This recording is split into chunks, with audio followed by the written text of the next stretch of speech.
Le problème n'est pas là. Francis Gosselin. Ça sonne comme une arnaque. J'ai-tu une bonne logique, moi, là? Mario Dumont. Dis pas qu'il faut faire plus d'argent. La rencontre, Gosselin-Dumont. Bonjour, Francis. Salut, Mario. On a beaucoup parlé des hypothèques et de la difficulté de rembourser son hypothèque avec la hausse des taux d'intérêt. On a aujourd'hui un dossier sur un autre type de prêt là, qui donne du fil à retordre à ceux qui en détiennent. Oui, c'est les prêts automobiles, Mario, là, qu'on constate qui donnent des maux de tête là, à beaucoup de clients, beaucoup de consommateurs. On observe là, année sur année une augmentation de presque 30% ce qu'on appelle des gens en défaut, là, c'est-à-dire carrément qui redonnent les clés du véhicule avant le terme. Un prêt auto, est-ce que le taux peut être variable? Non, généralement, ça veut dire que c'est des gens fixé, qui ont juste acheté une auto dans la période où les taux étaient plus élevés. Exact. Ils avaient sous-estimé que le paiement allait leur faire mal. Là. Oui, puis il y a quand même deux affaires. Mario, tu te rappelles, là, ça a été dans plusieurs médias ces dernières semaines, le prix moyen des autos a comme explosé. Il y a une manchette aujourd'hui qui dit que le prix de l'auto neuve a augmenté de 15 000 $ genre cette année. C'est genre 60 quelques mille. Je veux dire, moi, je me rappelle une époque où on achetait des autos à 25 000. Sais-tu quand Hyundai avait sorti la Poney, t'es peut-être trop jeune, toi. Je me rappelle des Poney. Poney. La Poney, ouais. je pense que, sans joke, là, je pense que ma belle-mère avait acheté une auto à 7 000 $. Elle avait acheté la Poney de base, transmission manuelle. Tu sais, 8 999, je sais pas. Bref, écoute, 60 000, puis c'est comme une moyenne. Ça veut dire que, oui, il y en a qui sont disponibles à 35-40, mais il y en a aussi maintenant normalement, là, par la classe moyenne, qui sont 80-90 000. Donc, évidemment, écoute, je disais, aux États-Unis, là, il y a 16% des gens qui ont un paiement mensuel supérieur à 1 000 $ par mois pour leur auto. C'est quand même beaucoup d'argent là, pour de la classe moyenne. Oui. Après impôt, là, de payer 12 000 $ par année pour ton auto. Beaucoup de ménages aux États-Unis ont 2 autos. Fait que, à un moment donné, là, c'est sûr que ça crée des problèmes. Mais je suppose que dans le prêt auto, il y a aussi...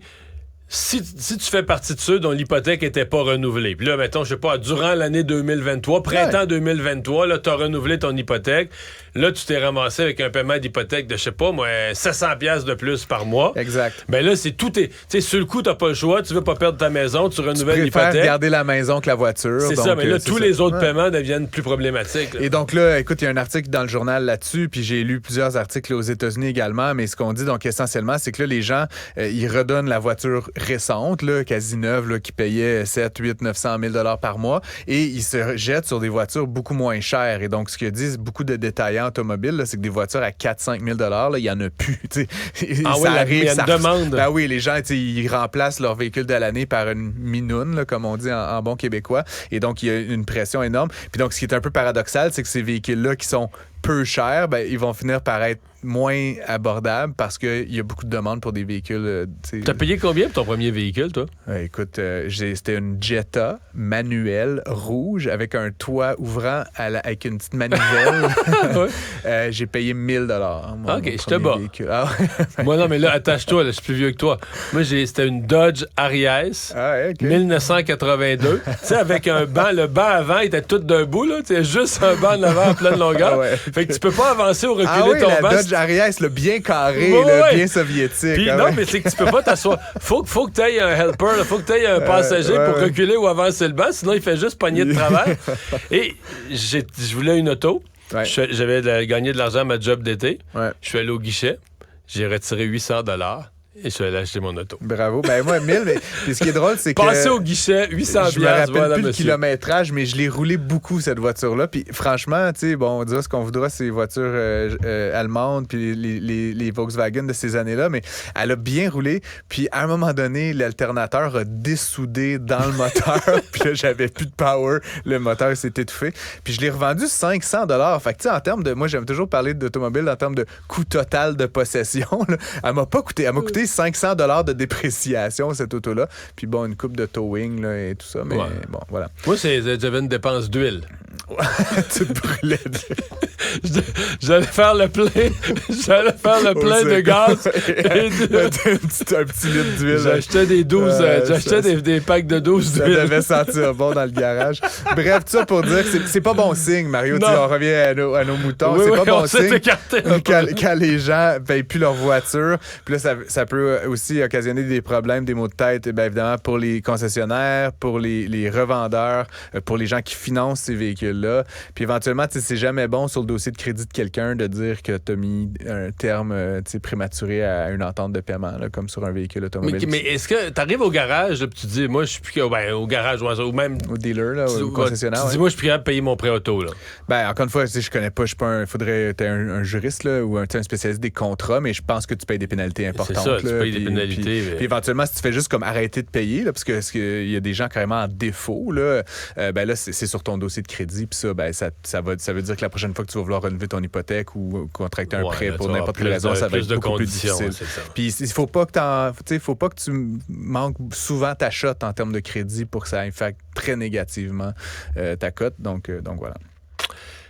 200 millions, une année record pour les feux de forêt. Je sais pas si tu as vu la courbe, Mario, des acres ou hectares détruits là, par les feux de forêt cette année. C'est complètement hors proportion. Tu as toutes les années, là, c'est comme les gens là, qui parce que c'était relativement stable là, depuis 20 ans. C'était comme, je sais pas, le 10, puis là, c'est comme 2000. Non, c'est en ordre de grandeur, là, ça n'a là. aucun rapport. Puis donc, l'OBNL, là, la SOPFEU, là, dans le fond, la Société de protection des forêts contre le feu, elle estime que ça a coûté en tout 200 millions de dollars. C'est quand même pas Mais là, on payait les pompiers portugais puis les pompiers américains. N'importe quoi, là, les avions, le fuel dans les avions, la location d'équipement, le personnel, toutes sortes de camions, etc. Ça a été quand même toute une opération. Puis j'imagine que là-dedans, on inclut là, déplacer des populations. Puis c'est quand même fou. Puis 200 millions, Mario, c'est ce qu'on vient quasiment de donner aux sociétés de transport pour une année complète. Je veux dire, en proportion. Là, je comprends que c'est pas des milliards. Mais là, en même temps, si t'es assis dans la chaise du premier ministre puis on t'offre de l'aide du pompier portugais, oui, parce que quand des villages sont sur le bord de brûler, si tu leur dis, là, nous autres, ça coûte trop cher, là. Je veux dire, ils pardonneront jamais. Non, c'est ça, exactement. Puis en plus, je veux dire, ultimement, il y a un calcul coût-bénéfice. Tu vas payer ces pompiers-là, je sais pas, quelques millions de dollars. Là. Mettons, les pompiers, j'ai pas le détail de la dépense, mais tu vas payer 5 millions pour les pompiers portugais. Mais à la place, il y a un village qui va pas passer au feu avec tout ce que ça implique comme destruction de propriétés, d'entreprises, d'infrastructures. Fait qu'effectivement, c'est un bon ratio coût-bénéfice, mais ça reste que sorti de la poche des Québécois cette année, 20% d'1 milliard de dollars pour combattre les feux de forêt, je trouve ça comme extraordinairement élevé. Puis évidemment, tu sais, Mario, c'est bon, on peut faire le lien direct ou indirect, mais tu sais, ça reste une conséquence un peu du réchauffement climatique, etc. Puis tu sais, quand on dit que le réchauffement climatique, d'un point de vue économique, ça serait smart de le combattre, c'est pour des raisons comme ça, parce qu'évidemment, plus il y aura d'ouragans, plus il y aura de feux, etc. Éventuellement, ça nous coûterait peut-être moins cher, tu sais, de prendre des mesures sociales pour diminuer notre empreinte. Non, le coût des assurances, que d'assurer, puis de compenser là, la destruction que tout ça engendre. Bref, j'espère, puis encore une fois, c'était la pire année de l'histoire. Je pense pas que ça peut se répéter à chaque année de même. Là. Éventuellement, il va y avoir de la variabilité. On va revenir un peu à une moyenne peut-être plus normale.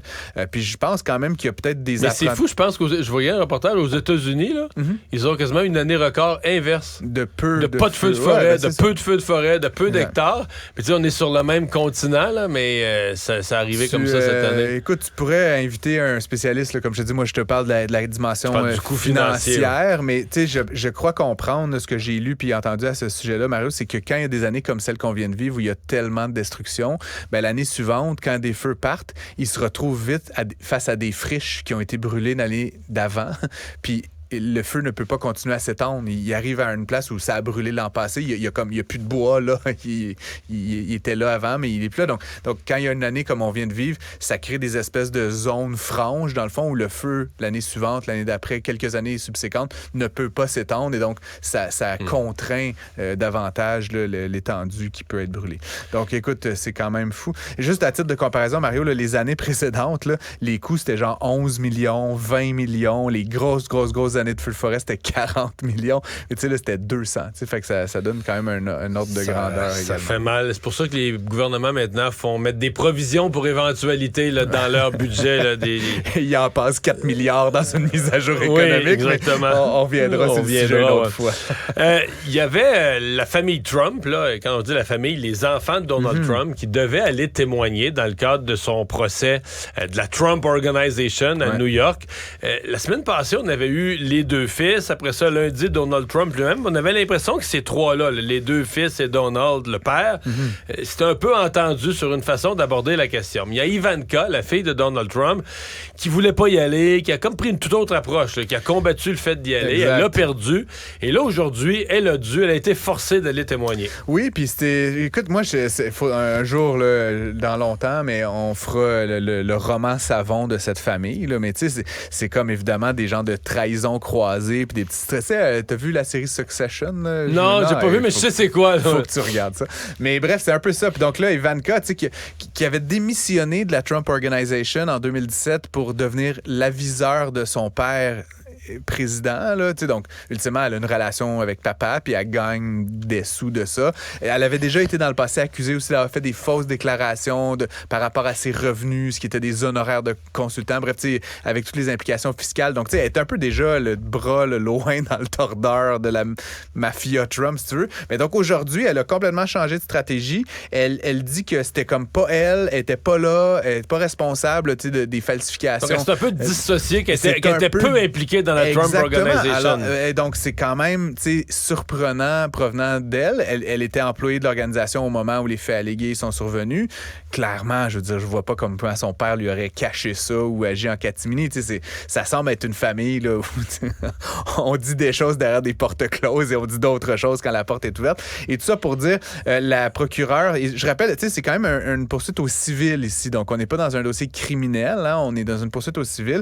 Et où ils sont déjà coupables. La Trump Organization, le juge a dit en partant, je constate une fraude. Exact. Le procès sert à mesurer l'ampleur des responsabilités, l'ampleur des pénalités, des sanctions, la gravité des sanctions. Et on parle de pénalités qui pourraient être en centaines de millions de dollars, là, Mario. Là, c'est pas une mince affaire. Et ce qui pourrait mener à M. Trump à carrément perdre le contrôle de plusieurs bâtiments, dont et peut-être perdre le droit de faire des affaires dans l'État de New York. Où il y a plusieurs bâtiments iconiques, là, dont la Trump Tower, etc. Bref, Madame Trump, Ivanka Trump, a choisi cet angle-là. Et en réponse, là, j'ai pas écouté l'intégralité du procès, mais la procureure là, qui mène le dossier a dit qu'elle détenait les preuves que le Trump fille avait été impliquée, donc qu'elle allait en faire la démonstration. Donc là, est-ce que Ivanka Trump c'est parjuré? Encore une fois, mais c'est comme, je te jure, Mario, j'aimerais ça être une petite mouche puis comprendre ce qui se passe dans la tête de ces gens-là.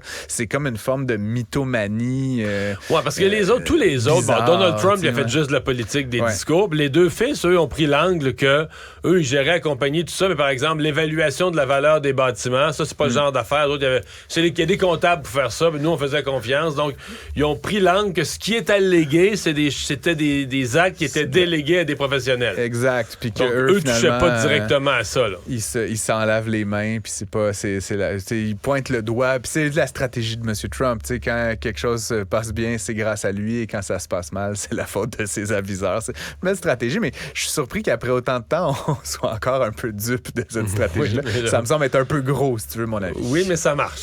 Auprès du public américain. Il est en avance dans les sondages, apparemment. C'est ça. Voilà. Hey, merci, Francis. À demain. À demain. Écoutez Francis Gosselin à l'animation du balado Prends pas ça pour du cash. Disponible en tout temps sur l'application et le site cubradio.ca.